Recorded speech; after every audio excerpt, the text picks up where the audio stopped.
सब दुखों से बड़ा दुख एक अनाथ होने का है। जिस समय आपको अपने माँ बाप की जरूरत हो और आपके पास आपके माँ बाप आपको संभालने के लिए ना हो, तो जिंदगी बेवजह लगती है। मेरा बचपन भी इसी तरह के हालात में गुजरा था। जब जवान हुई तो बुआ जी ने जान छुड़ाने के लिए मेरी शादी कर दी और फिर कभी पलटकर मेरे हाल ना पूछे। लेकिन शादी के बाद भी मुझे सुकून नसीब नहीं हुआ और बुआ ने फिर जुल्म की आखिरी हद पार करते हुए मुझे घर से निकाल दिया। फिर एक दिन एक आदमी मेरा पीछा कर रहा था, जिसका चेहरा एक दिन मेरे सामने आया तो मैं हैरान ही रह गई। आइए सुनिए मेरी कहानी मेरी जुबानी। मैं अपने माँ बाप की वो औलाद थी जिसकी किस्मत में अपने माँ बाप की मोहब्बत ही नहीं थी। मैं बहुत छोटी थी जब मेरे माँ बाप मुझे छोड़कर चले गए।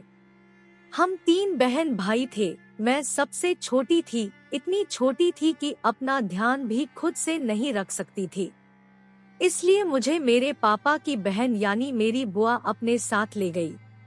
वो मुझे पालने के लिए लेकर गई थी। वो सबको कहती थी कि वो मुझे बहुत अच्छे हालात में रख रही है, पर कोई ये नहीं जानता था कि मैं वहाँ कैसे रहती थी। जैसे जैसे मैं बड़ी होती गई मुझ पर मेरी बुआ ने पूरे घर की जिम्मेदारी डाल दी। मैं पूरा दिन काम में लगी रहती थी। मेरी बुआ के बच्चे जिस उम्र में स्कूल जाते और मौज मस्ती करते थे, मैं उस उम्र में किचन और पूरे घर को संभाल रही थी। मुझे हर वक्त वहाँ ये सुनने को मिलता था कि मैं एक मनहूस जिसने पैदा होते ही अपने माँ बाप को खा लिया। मैं इस बात से बहुत दुखी हो जाया करती थी। मैं वहाँ से भाग जाना चाहती थी, पर मैं जब भी भागने के बारे में सोचती तो डर जाती थी। मेरे दूसरे बहन भाई बेशक मुझसे बड़े थे, पर वो दोनों भी ताऊ जी के रहमोकरम पर जी रहे थे और उनके हालात भी मुझे जैसे ही थे। हमारा बुआ जी और ताऊ जी के अलावा कोई और रिश्तेदार नहीं था और जो थे वो हमारी तरफ से अपनी आंखें बंद ही रखते थे। इसलिए हमारा अपनी जिंदगियों से समझौता करना ही बेहतर था, जो मैंने भी वक्त के साथ साथ कर लिया था। मुझे पढ़ने लिखने का बचपन से ही बहुत शौक था। मैं अपनी बुआ की बेटी की किताबें छुप छुप कर पढ़ती रहती थी। मैं अपनी बुआ के बच्चों को बहुत ध्यान से पढ़ते हुए सुना करती थी कि वो किसी शब्द को क्या पढ़ रहे हैं, और इस तरह आहिस्ता आहिस्ता में हिंदी और फिर थोड़ी बहुत इंग्लिश पढ़ने लगी। मेरी बुआ की बेटी की जो किताब पुरानी हो जाती, मैं उसे छुपाकर अपने पास रख लेती थी। मेरे पास कमरे के नाम पर घर का स्टोर था, जिसमें मैं सोया करती थी। मैंने स्टोर में किताबों का ढेर जमा कर लिया था। मुझे जब भी थोड़ा बहुत समय मिलता, मैं किताब पढ़ लेती। बुआ इस बात से बेखबर थी और मैं इसलिए खुश थी, वरना अगर उन्हें पता लग जाता तो वो इन सारी किताबों को रद्दी में बेच डालती और मैं कभी ना पढ़ पाती। इसलिए मैं बहुत एहतियात करती थी। इस गम मेरे हमदर्द शायद मेरे फूफा जी ही थे, जो मुझे अजीब भी लगते थे। वो बुआ की मौजूदगी में मुझसे बात नहीं करते थे, पर जब बुआ जी सो रही होती या बाहर गई होती तो वो मुझे चुपके से पैसे दे देते थे, कभी कुछ खाने को भी ला देते थे। इसलिए बदले में वो बस मुझे कहा करते थे कि मैं उनके बहुत करीब होकर बैठ जाऊं। पहले तो ना समझती मैं उनकी बात मान जाती थी, पर जैसे जैसे मैं बड़ी हुई, मुझे उनका खुद को हाथ लगाना बुरा लगने लगा। वो जब भी मुझे छूते थे तो मुझे खुद से घिन आने लगती थी, और एक बार जब बुआ जी सो रही थी तो वो मेरे साथ छेड़छाड़ करने लगे। मैं अभी कुछ करती कि बुआ न जाने कब उठकर आ गई और उन्होंने फूफा जी को देख लिया। उससे मैं फूफा जी बौखला गई और उन्होंने अपनी तरफ से बहुत सी बातें खड़ी कर दी, पर बुआ जी ने उनकी एक न सुनी। उन्होंने मुझे उस दिन बहुत मारा था और फूफा जी 2 दिन घर से लापता रहे थे। बुआ को जब फूफा जी की याद सताने लगी तो उन्हें लगने लगा कि फूफा जी ठीक ही कह रहे थे, वो ही बुरी लड़की है, उनका कोई कसूर नहीं था। और इस तरह मैं अपनी बुआ के लिए एक बड़ी परेशानी बन गई थी, जिससे उन्हें अब जान छुड़ानी थी। मैं उस समय सिर्फ 16 साल की थी जब मेरी बुआ ने मेरी शादी कर दी और वो लड़का हमारे शहर से बहुत दूर रहता था। बुआ जी ने बस जल्दी जल्दी में मेरी शादी कर दी। मैं भी बहुत खुश थी कि चलो मेरी हर रोज के जुल्म से तो जान छूट जाएगी, लेकिन शादी के 1 साल बाद जब मेरे पति ने मुझे यह कहकर मारा कि मैं बांझ हूँ, तो मैं अंदर तक टूट गई। मेरी सास को मुझसे बहुत जल्द पोता या पोती चाहिए थी। उनका कहना था कि उनका एक ही बेटा है, उसकी औलाद को देखकर ही मरना चाहती है। मेरी सास ने अपनी जानने वाली एक डॉक्टर को मुझे दिखाया जिसने मुझे बहुत देर तक चेक किया और फिर उसने बड़े ही अफसोस से कहा, कैसी बहू लाई हो तुम, यह तो कभी माँ ही नहीं बन सकती। मैं उनकी बात पर हैरान रह गई और मेरी सास ने मुझे कोसना शुरू कर दिया और मैंने भी रोना शुरू कर दिया।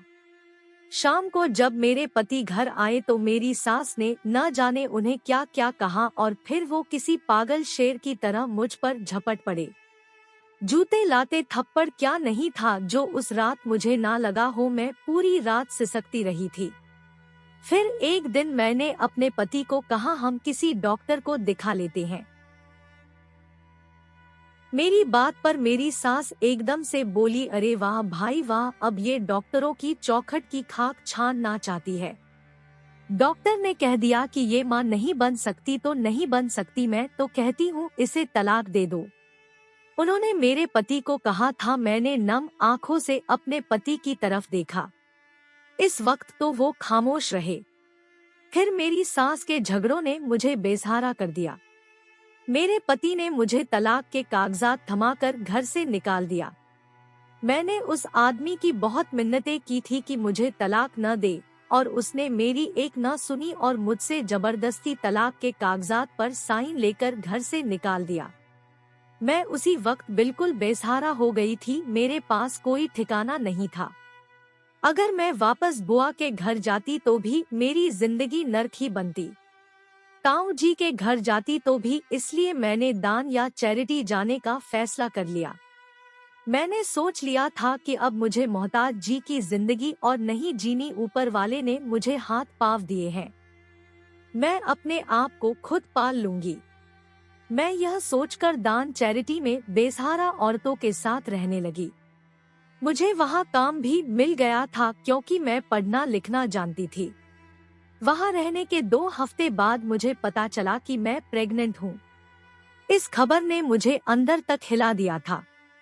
डॉक्टर ने जब मेरा चेकअप किया तो मुझे पता चला कि जब मुझे मेरे पति ने तलाक देकर घर से निकला था तो मैं उस वक्त 2 हफ्तों की प्रेग्नेंट थी।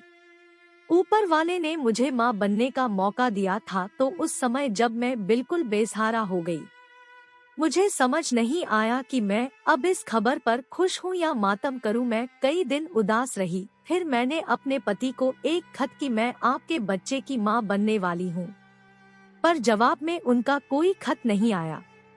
मैं सोचने लगी कि ऊपर वाले ने मुझे बेटी दे दी तो मैं क्या करूँगी, और अगर उसका नसीब भी मुझ जैसा हुआ तो मैं ये सोचकर अंदर तक हिल जाती थी। और ये सब कुछ सिर्फ कुछ ही दिन रहा। फिर मैंने सोच लिया कि बेटा हो या बेटी, मैं उसे खुद अच्छा फ्यूचर दूंगी। मैंने दिन रात काम करना शुरू कर दिया। मैंने एक कपड़े की फैक्ट्री में भी जाना शुरू कर दिया। मैं तब तक दान चैरिटी में रही।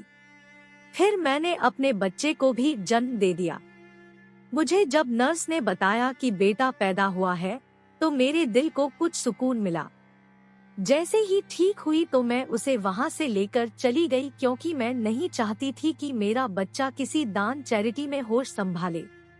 इसलिए मैंने वहाँ से कुछ दूर एक कमरे का मकान किराए पर ले लिया और वहाँ रहने लगी। मैं दान चैरिटी अक्सर जाया करती थी। फैक्ट्री में दिल लगाकर काम करने से मुझे सैलरी अच्छी मिलने लगी थी। मुझे लगने लगा था कि जैसे अब मेरे अच्छे दिन आ गए हैं।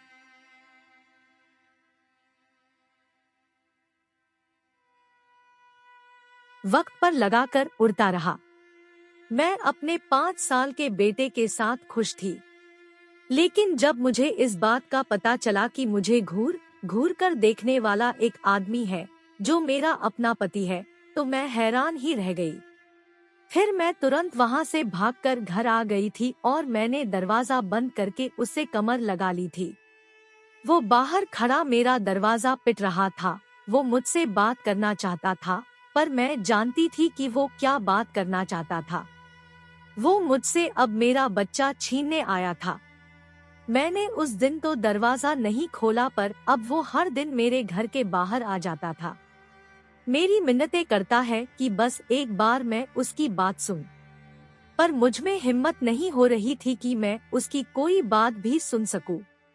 लेकिन एक दिन मुझे हिम्मत करके उसकी बात सुननी पड़ी। वो मेरे घर में जैसे ही अंदर आया तो उसने मेरे बेटे को सीने से लगा लिया और फूट फूट कर रोने लगा। मैं उसे हैरत से देख रही थी।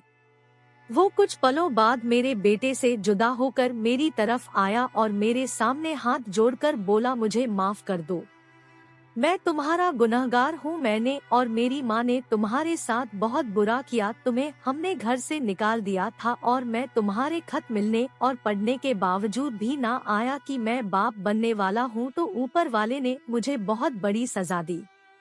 मैंने तुम्हारे बाद जिस लड़की से शादी की वो कभी माँ नहीं बन सकती।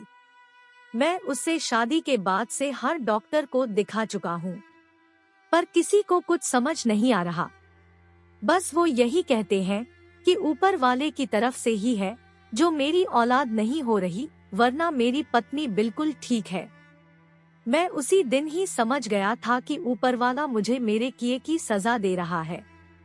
मैं अब तुमसे माफी मांगना चाहता हूँ और तुम्हारे साथ शादी करना चाहता हूँ। मुझे मेरी औलाद वापस दे दो, मैं अपनी पत्नी को भी छोड़ दूंगा। बस तुम मुझे माफ करके अपना लो। वो मेरे सामने रो रो कर माफी मांग रहा था, पर मुझ पर उसकी बात का भी असर नहीं हो रहा था। मैंने उसे साफ कह दिया कि अब मेरी वजह से तुम उसे छोड़ रहे हो, फिर किसी और के लिए मुझे भी छोड़ दोगे। अब मुझे और मेरे बेटे को किसी की जरूरत नहीं है। मैं इतनी मजबूत हो चुकी हूँ कि अपने आप को और अपनी औलाद को पाल सकती हूँ। हमें किसी तीसरे की जरूरत नहीं है। वो मेरी बात सुनकर गिड़गिड़ाने लगा, पर मैंने उसे अपने घर से निकाल दिया। लेकिन वह लगातार मेरे घर आने लगा और मुझसे माफिया मांगने लगा, और मैंने उसे साफ मना कर दिया कि अब मैं अपने आप को उसे कभी नहीं सौंपूंगी, क्योंकि मैंने बहुत मुश्किल से अपने पैरों पर खड़ा होना सीखा था और अब मैं दोबारा किसी खोखले सहारे के लिए खुद को अपाहिज नहीं करना चाहती थी। इसलिए मैंने वो घर भी छोड़ दिया और वहाँ से बहुत दूर अपने बेटे के साथ जाकर खुशी खुशी रहने लगी। हेलो दोस्तों, आपका हमारे चैनल स्टोरी प्लीज पर बहुत बहुत स्वागत है। इसी तरह की और इंटरेस्टिंग वीडियोस देखने के लिए हमारे चैनल को सब्सक्राइब करके बेल आइकन जरूर दबाएं। Thank you.